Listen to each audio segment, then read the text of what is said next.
Welcome to Professor Game Podcast, where we interview successful practitioners of games, gamification, and game thinking who brings the best of their experiences to get ideas, insights, and inspiration that help us in the process of getting the students to learn what we teach. And I'm Rob Alvarez. I teach and work at IE Business School in Madrid, where we create interactive and engaging learning materials. Want to know more? Go to professorgame.com/subscribe, start on our email list, and ask me anything. Engagers, today we have somebody who is another CEO, just like last week as well. We're getting a trend here of CEOs. But before we introduce him, Steve, are you prepared to engage? I am prepared to engage, Professor Game. Let's do this. Let's go. So very quickly, who is Steve? He is, as I said, the CEO of Pug Interactive, which is a technology and design leader in engagement, retention, and community activation. He has more than 17 years of direct experience in the video game industry, where he helped design and produce several AAA games for Disney Interactive, Electronic Arts, Sega, and Ubisoft that have generated sales in excess of $650 million. And he's also frequently sought as a speaker, having spoken in the Game Developers Conference, South by Southwest, SIGGRAPH, Banff New Media Festival, GameON Finance, nextMEDIA, and several others like Gamification Europe, which is where we actually met. And he also recently enjoyed an amazing Lebanese dinner with an actual Canadian astronaut. That sounds very, very exciting. So Steve, can you tell us, with all these exciting things going on, what does a typical day, week, month, however you want to frame it, how does being Steve Bocska look like? Oh boy. So can I call you Rob, or do I have to call you Professor Game? You can call me Rob, of course. I can call you Rob. Okay, Rob. It's permitted just for this interview. Thank you. So I thank you for that introduction. Appreciate that. My normal day, what does that look like? So we have customer projects all around the world. So being here in Vancouver on the west coast of Canada, we have very early starts because in order for us to deal with our European customers, at the end of the day for them is early in the morning for us. And we have to check in with all of our customers pretty much every day just to see how everyone's systems are going. The gameplay systems that we put in place are typically quite sophisticated. There's a lot of moving parts and levers to pull and a lot of things to pay attention to. So yeah, at the start of the day, we check our existing projects. We look at the metrics on them. We have to respond to what we're seeing, which usually involves some kind of design tuning or gameplay adjustments.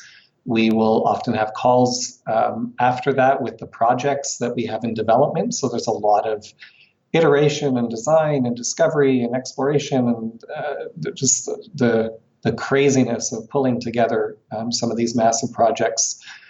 We have to deal with those very early in the day as well.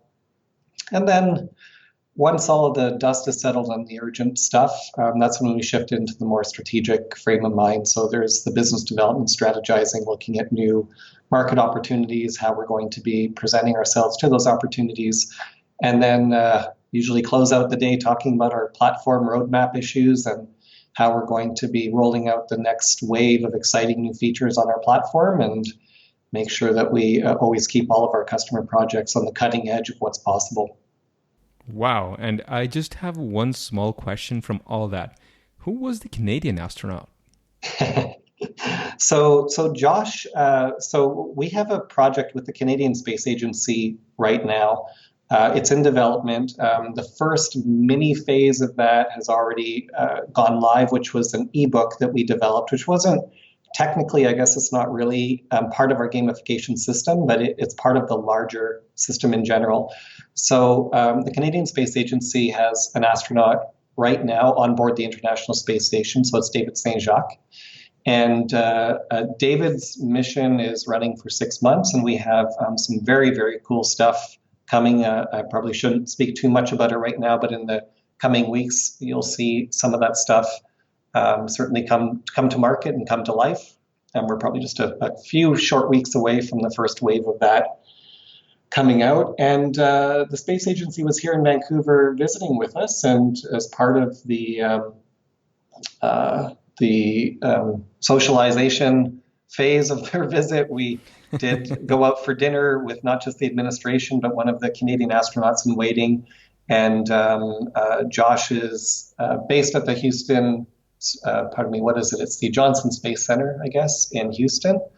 And we were very, very fortunate to have him here for an event. And boy, I tell you, there's no greater way to make you feel like you wasted your life than to talk to an astronaut. Those guys are remarkable in what they've done, what they can do, and what they've yet to accomplish. So it was a fascinating conversation, but also a humbling one. Interesting. Absolutely interesting. Because as you say, I mean, astronauts are doing these amazing things. And I'm sure you got a lot of insights that you'll be able to apply to your life and to future, just in the future to your business as well, just from talking to these kinds of people.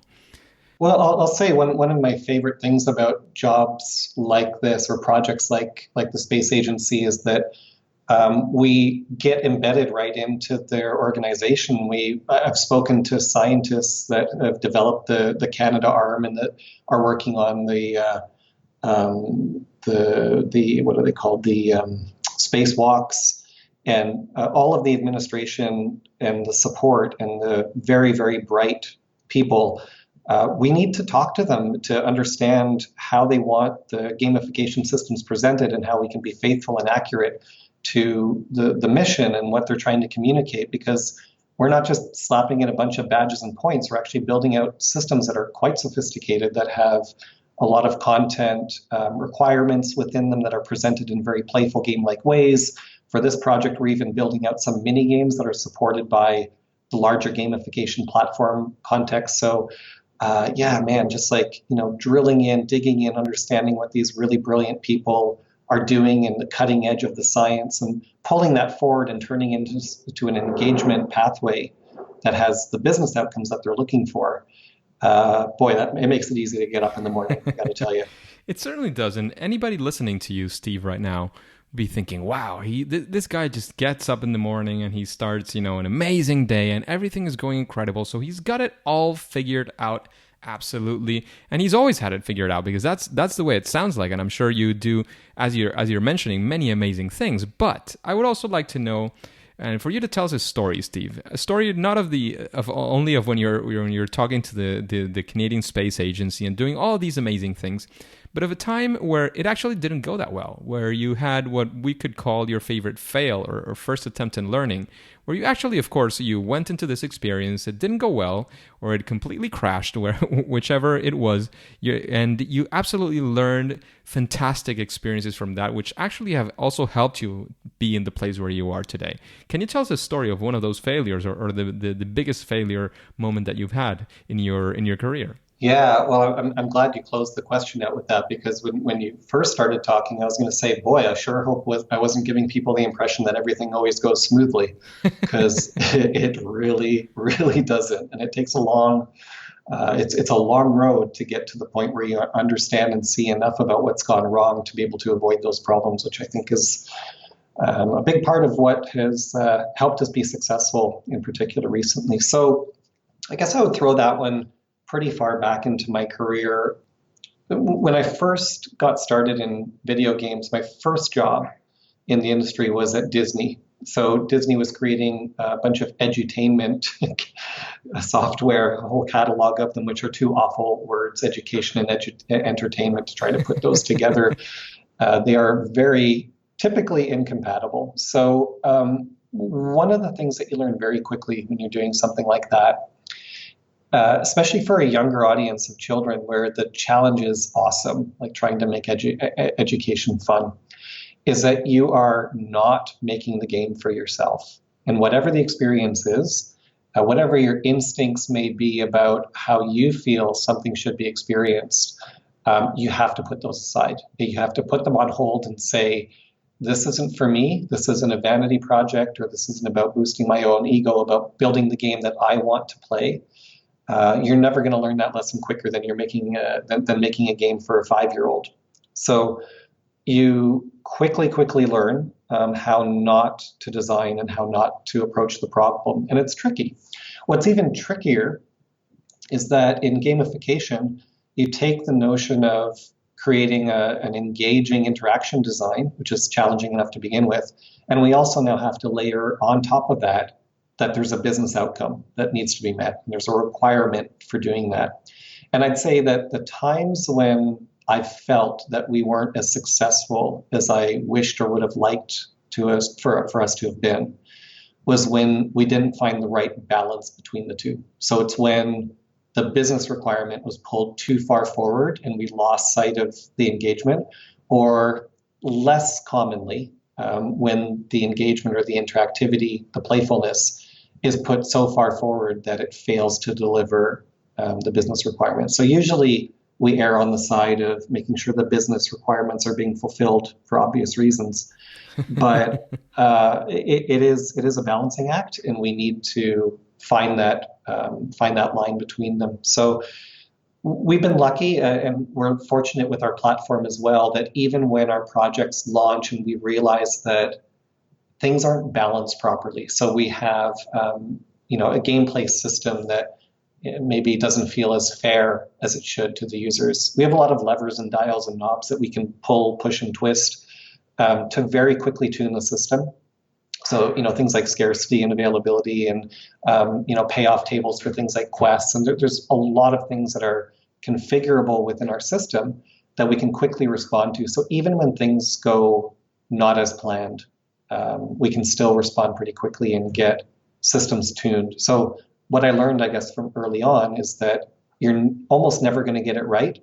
But the way you resolve that is to be prepared to make adjustments quickly after launch. And if you don't have those tools to do that, then you can be in a real state of hurt. So I would say that probably one of the main learnings that we can take away as well, and it's something to reflect upon when we are facing our projects as well, is that, as you say, you're not going to be right the first time. And there's many strategies to face that. As you say, you can either be very well prepared to shift and to change once you launched. You can do a lot of play testing, but I'm sure that's something that you did as well. But I think a combination of all these things is very, very important. And it's I think the biggest barrier there is not technological, it's not technical, it's not our intellectual capacity, it's more emotional. I think it has a lot more to do with the ego that is saying, your thing, you're doing it right, and changing if you thought it was right is a lot harder than actually doing the change itself. Have you seen that in your experience with yourself, and especially it's easier to spot it when it's on somebody else?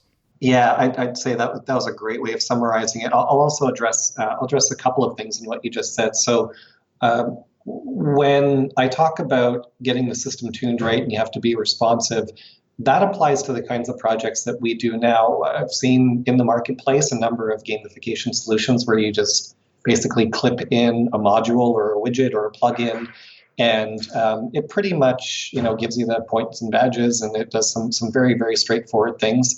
Obviously, that's not what I'm talking about. Those systems are quite rigid. They solve a very, very specific problem, and that's not what we do. So we do when they solve a problem. Okay, sure. Yeah, when they solve a problem. What we do is quite different. So it's more involved, and there's a lot more discovery that's required, and there's a lot more, well, I'll call it gameplay design. And when you do that, it means that you're introducing a very complex system that can be extremely powerful when all cylinders are firing and you're getting people coming in and doing what they need to do, and they're making interesting choices, and they're staying really engaged and active and producing the desired business outcomes. That's when you need to be set up and ready to go to make changes as they're needed. So you have to be really flexible and have flexible technology. You have to be set up to do all of that. But yeah, the dovetail off of that idea is that the thing that you're creating does feel like a baby. And it feels like a baby that you've spent many, many months birthing. It's not something that you just clipped in and you push it out the door. It's not like a bird being shoved out of the nest. It's like an actual child, human, adult, future adult baby. And the ego part of it, as much as I think we'd all like to believe in some way or another that we're artists, there is a commercial reality to what we're doing. And that means that we have to work with our customers, our clients on these projects to find the middle ground. So somehow we have to come in and say, look in my world, I've had people pay hundreds of millions of dollars to pay for the games that I've made. And in your world, whoever our client, partner, customer is, they've been busy trying to bribe those people into doing things for them. So their customers, they'll give them gift cards and whatever else it is that they want to do. So we're coming from two different places, and somehow we have to meet in the middle. Now, we can't do everything for you. We have to do it with you. So that means we have to understand what you're trying to do. You have to understand and appreciate what we're bringing to the table. And we have to put the egos aside and just come up with the best solution, because it's not about the game that I want to make, and it's not about you just doing things the way you want to do it. Somehow we're going to meet in the middle, or else this project isn't going to be as amazing as it could be. Absolutely, absolutely. And putting the egos aside is I think in almost any instance of gamification and design in general is super, super important. But now, Steve, I would like to make a small or maybe even large shift. Instead of going for that difficult time, can you give us a brief story of actually a success, something that actually did go right, and take us to the ground level? We want to experience it with you. What did that look like? Maybe it's, I don't know, it could be your platform, it could be of a specific project that you did and achieved the objectives that you were after iterations or whatever. But how did it look like? How did it feel like to be working in that project? What did you do right? How did it come to you? We want to be there with you in that story, Steve. So in the video game world or in the gamification world? Ideally in the gamification world, but if you feel Sure. that the video game one is more compelling, go ahead. No, I mean they all have different lessons that can be learned, but I'll do gamification. This one's probably more of a nostalgic favorite than anything, because it was one of our first projects, but it was one of the first ones where I really, really knew that what we were doing was going to make a big difference. And this goes back many years now. Gosh, it must be seven years ago. There's a TV series called Ice Pilots, and it's produced here in Canada. It's on the History Channel. Internationally now, I don't know how many countries it's been in. I'm sure it's probably made its way through Europe at one point or another. And it's kind of like Ice Road Truckers, but in DC-3 airplanes. And they have these northern communities that they have to fly to deliver supplies, and there's all kinds of danger. It's a docuseries. And they had some problems. They had a community that wasn't responding as well to their social media campaigns anymore. And they wanted to really turn up the volume, do something different, which, I mean, think about this 7 years ago where gamification was, it was nowhere.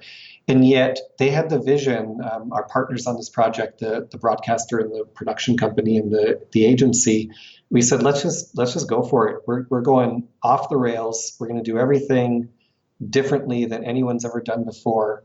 To this day, it still stands as one of the most ambitious projects that we ever did. So within the gameplay system, there were everything from tie-ins to their social media campaigns. So within the Facebook page, you could be following the Facebook feeds, earning code words from that, which you would then bring to the game and input those as ways to earn benefits within the gameplay system.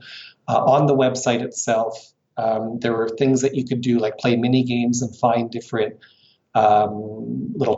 these little hidden icons that were scattered all over the page, and when you clicked them, it would give you these currencies within the system. The one thing that we didn't do that I wish still in hindsight that we had was a better tie into the TV show itself. We were intending to put like little Easter eggs in the show that you could find that would give you advantage within the game. So all of this was, you would earn these currencies within the system, and then you would use that to basically purchase these collector cards. So imagine a viewer of the show, a big fan, doing all of these different things, like watching the show, coming to the Facebook page, coming to the website to effectively show their fandom, show their loyalty, and they accumulate this currency, and then they could spend that currency on these digital collectible cards. And the way we use those cards, I still to this day just love this idea where there were different questions, different challenges every week. So the first week, the question was, I think, who are your favorite cast members from the show? So you do all the things, you'd earn your currency, you'd buy all of the different collector's cards, like little trading cards of the cast members, and you would drag those cards into the answer slot for who are your favorite, your 3 favorite cast members from the show. And you drag it in, and then you would lock your answers. Well, that wasn't the end of it. That was just the beginning, because you'd now answer that question. The system would socially connect you with other people that had similarly answered that question. So it was creating, by playing this game, you're creating a network of people, not friends that you knew, but friends that you should know because you had so much in common with them. So think about everything that's going on there from a gameplay perspective. So there's all of these different interaction points that the user, in this case a fan, is able to participate in. So it's not just how much money did you spend, which just drives me nuts. That's the only dimension, like as if that's the only thing we care about with a customer brand interaction or an employee company interaction.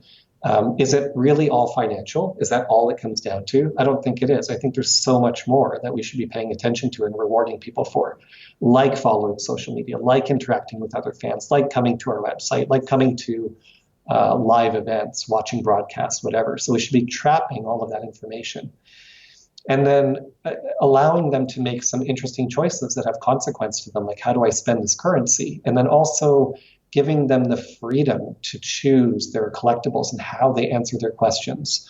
There's a competitive aspect to it in that people were trying to rank on the leaderboard and trying to win prizes, but really there was a strong sense of community and competition that would bring people together and bring them together. And you were also helping, it was like a small big data that you were collecting there, because you were understanding who were your users, who were the people who were watching the show, who were the favorite characters, which is an information that otherwise you would have to pay for in many ways. And it's not even as accurate.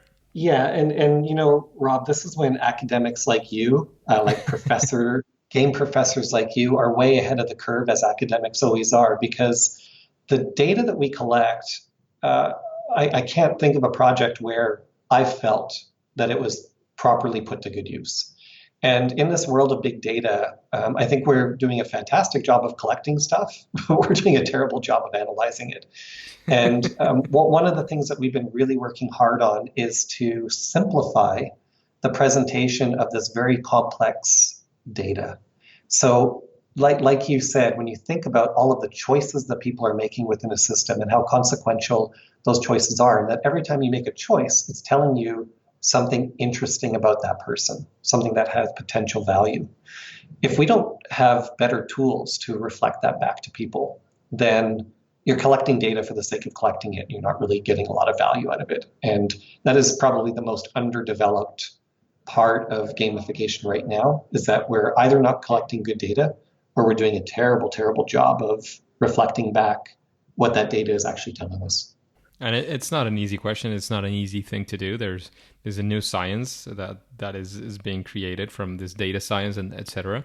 It's not necessarily cheap. It could be very, very expensive as well. So it's not easy, not only to collect that data and to analyze it correctly, but also to implement it back with many things. And we could go into many, many, many things that are going on and that you probably know a lot of, because video games actually do get those insights and use them in many, many, many different ways.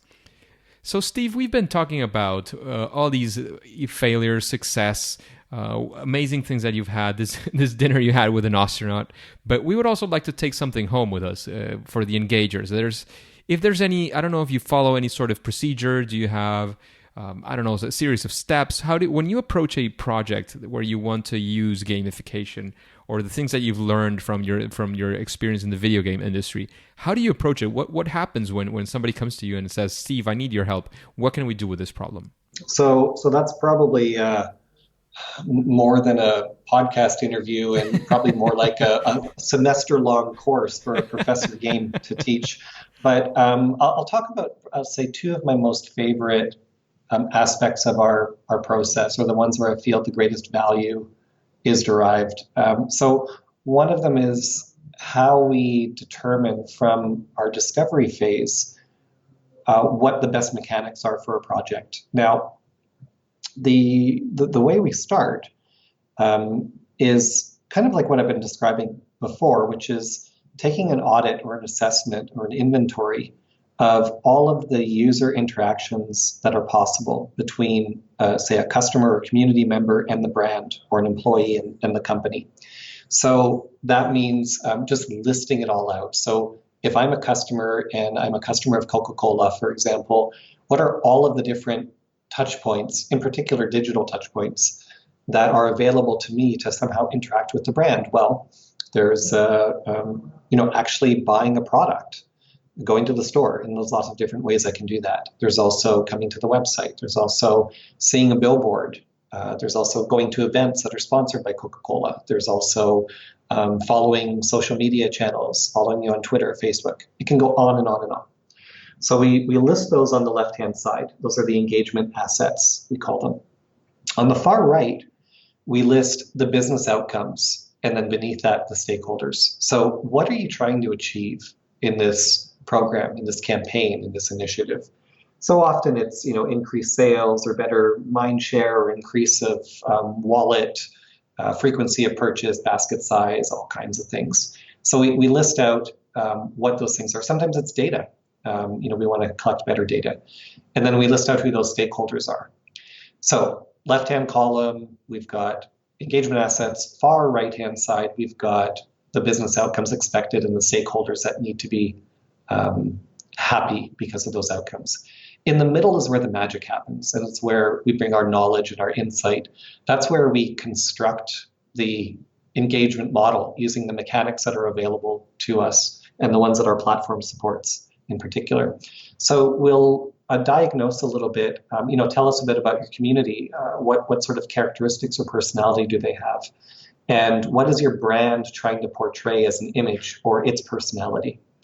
And then we try to bring those together. So there's a lot of principles that we can apply here. And we tend to call them the 5 C's. There's even more than 5, but and they all start with C for some reason. So there's competition, which I think a lot of gamification initiatives initially rushed into. So anything that's like points or leaderboards based tends to be a competitive construct. And that has a very limited applicability. It works well probably in sales teams where there is inherent competition.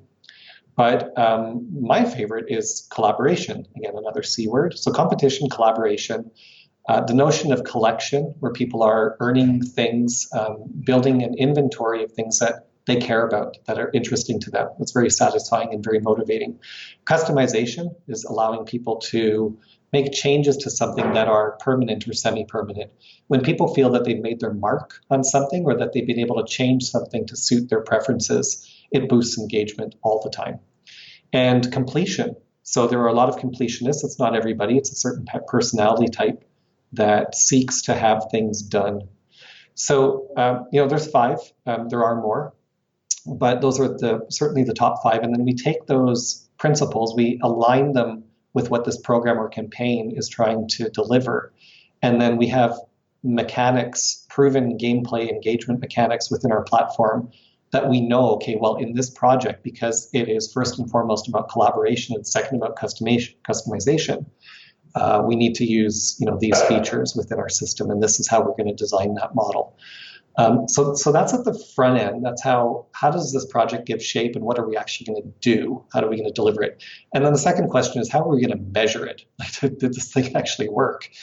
And I know, Rob, you've seen this because you were there, but we've only just recently exposed the notion of what I'm calling Steve's net engagement score, which is an equation that I've come up with based on my years in the video game industry that is providing a very, very powerful insight into how healthy a community is based on its level of engagement. No one's ever done this before. By the way, just a quick interruption, because this is going to be available in video at some point, I hope in this month or the next, because they're publishing all the videos of Gamification Europe. So hopefully we will have access to that as well very soon. And when we do, it will be available in the webpage with the show notes of Steve. So if you go to professorgame.com, you'll search for Steve, you'll probably find this hopefully already available as well. Yes, and the white paper that supports the presentation that I made is it's on my to-do list. There's a working draft, but it's we've just been really busy. So it is also coming soon, so you can look forward to that. The simple principle of the equation, I won't go into all of the mathematical mechanics of it, but to measure engagement is to look at really three things that I've found really drives people's interest and sparks their enthusiasm for continuing. So one is giving people interesting choices. So the more interesting choices that you have, it's going to drive people to stay and to be loyal, motivated, and engaged. We see a lot of people doing clicks for the sake of clicks. And that actually doesn't help the cause at all. In fact, if anything, you're frustrating people. So interesting choices, and then you multiply that by the consequence of those choices. So imagine the difference between making a choice between a Big Mac and a Quarter Pounder. There's not a lot of consequence there. I know at the end I'm going to be full and maybe not even feel that great. But when you're having a choice that's between life and death, like, do I turn this way or that way, or this car is coming towards me? Now you're fully engaged, you're alert, your heart is pounding, everything is at a different level. So you don't want to overdo it. There's a way to balance that. So we do like to introduce choices that have consequence. And again, you're collecting great data. And then the way you turn up the heat even more is to add or apply an element of time pressure. So the less time you have to make these choices that have potentially high consequence, the more engaged people are. And you can go too far. In gamification, we don't want to over-engage people because then it takes them away from the business outcomes that you have for them.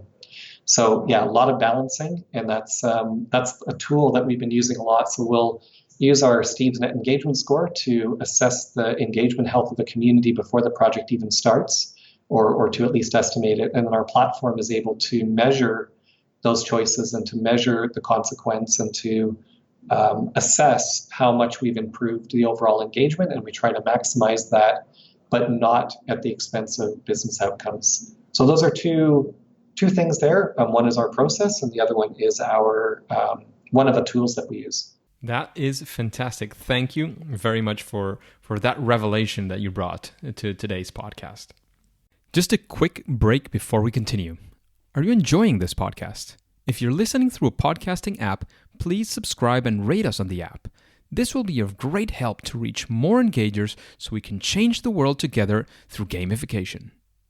And Steve, now we're going to move a little bit into what's kind of the second part of the interview. We had before some stories. It was a bit more longer winded in a way. These are a bit more straightforward, and I would like to know, what do you think? What comes to your mind when I ask these questions? And the first one is, if there's anything that you would say, if you introduce this, if you use this strategy, these things, it's almost always going to benefit, again, almost any gamification project, a best practice of sorts.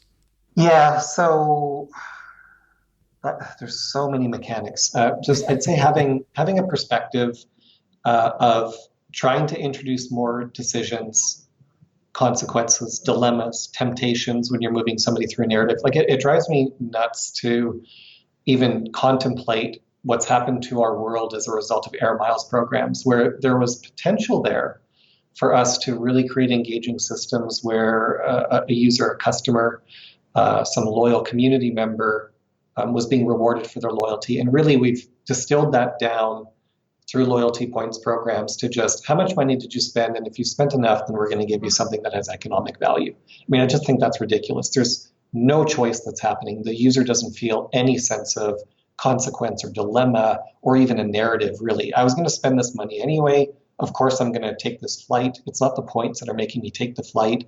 I'm spending it, and you're just giving me a discount at the end of the day. My gosh, like the things that you've overlooked by boiling down that relationship to something that's that superficial and that transactional is heartbreaking to me. And then the other one is that I think we should be spending much more time focusing on how we use collaboration over competition. And competition has become, I don't want to say popular, but it's become what we've done just by virtue of the fact that it's easy to do. Like you give people points, you put them on a leaderboard, and you kind of wipe your hands and say, well, I did a good job. It is much harder to design a collaborative system. It requires balance. It requires a lot of experience and knowledge. So we don't do that nearly well enough. None of us do, ourselves included. So I'd love to see more of that. And that the best lessons from that come from the video game industry. Absolutely. And from the video game industry, or from the game industry in general, what would you say is your favorite game? I'm old, so I can probably slice up my favorite games by decade, going back to the very first Telstar TV tennis that my godparents bought me when I was 7, through to the Atari 2600 games. So I spent a lot of time in adventure. The arcade games like Tempest and Dig Dug, and a pretty obscure one called Vanguard, which is still one of my favorites today, into the next gen consoles. I mean, I just love what they're doing today, with some of the first and even third person adventure games. I'm right in the middle of Tomb Raider, the most recent Tomb Raider game. What's it called? The Dark. It's got a pretty dark tone to it. I don't know, whatever it is. We'll have it in the show notes. Yeah, I'll have it in the show notes. I'm probably 30 hours into it, and I can't remember its name. That shows you how many games I'm in the middle of right now. Right through to the VR stuff. So one of the other companies I'm involved in is a VR gaming company. So I have to stay on top of that, and man, the immersion and the way that you can drive narrative and create a sense of presence it's astonishing. It's a game changer. So that itself, there's another full hour podcast if we want to talk about Steve's favorite games. That is fantastic. So, Steve, you've had a while already in this podcast. We've spent quite a while talking together in Amsterdam in Gamification Europe. Is there a person that comes to mind if I tell you, would you like somebody to be in an interview like this one in Professor Game? Who I'd love to hear give their perspective on gamification. So really any of the top tier game designers who I've grown up admiring and respecting. I mean, it'd be hard to get Shigeru Miyamoto in here, who created the Mario series. You're not the first person to ask for Miyamoto, I have to say. Yeah, I mean, I think his perspective would be interesting, but I come at it from probably a different perspective where I'm not really thinking about what his gameplay recommendations or view would be, but it's because the approach that he takes to designing games I find quite fascinating, which is that he doesn't actually play games. He doesn't play competitors' games. And his methodology is more about exploring the real world and looking for things like his Pikmin game came about because he spent a lot of time during a phase in his life gardening. And when you're staring down at soil and seeing, little bugs running around, and you start thinking about all kinds of things when you're doing it for hours and hours at a time. So the way that he draws inspiration from everyday things, I think, is interesting to me, because when you look at a community that's basically behaving in everyday ways, which is a customer community, how can you draw inspiration from that and to bring out some form of creativity that drives them to be even more engaged than they were before around something that's otherwise pretty mundane, like, going to the store to buy a 6-pack of Coke is not particularly exciting. Like, you do it every couple of weeks. But how do we look at that experience of being a Coke customer, and how do we draw inspiration from it and translate that into gameplay? That's what I'd love to hear Miyamoto talk about. Very, very interesting. Very, very nice. I love that perspective as well. And if you would like to hear Miyamoto, who would you recommend us to read, like the engagers? Think of this audience with people who are maybe aspiring to go into gamification, perhaps teachers and professors who are thinking of using gamification, or who are starting at that point or have been doing it for a while. Is there any book that you would recommend any of us to read? I'm sure this one's come up, so it's kind of a standby, is to read Flow. But to be truthful, like, other than that, which is more, I'd say, almost philosophical game design, I haven't seen a lot of books that have enough written about the mechanics. I did contribute to a book called Secrets of Game Design. I think I wrote a couple of chapters in it, but it's out of date and probably needs to be refreshed. But my source, my go-to, is actually Gamma Sutra. It's a video game designer's site. They talk about the actual mechanics of gameplay design, so many of them that are outside the scope of gamification because they're just, I think, too complex to be applied practically. But there's always something that you learn from it. Like there's always some perspective. I've written a few articles for Gamasutra as well about choices and temptation and consequence. And I think that as a repository of learning, of things that we've thought about as gameplay designers over the last 20 some odd years that I think the site's been up, maybe not quite that long, it's a great place to go. Like you can get lost in that vault for hours and hours. Lots of information to dig from such an amazing site, for sure. Yeah. Have you spent much time there? Yeah. You have, Rob? Excellent. Yeah, good. It's easy. Love to hear that. It's easy to dig into those things. I try to restrict myself in research mode because you can just get into these wormholes and never come out. Yeah, exactly.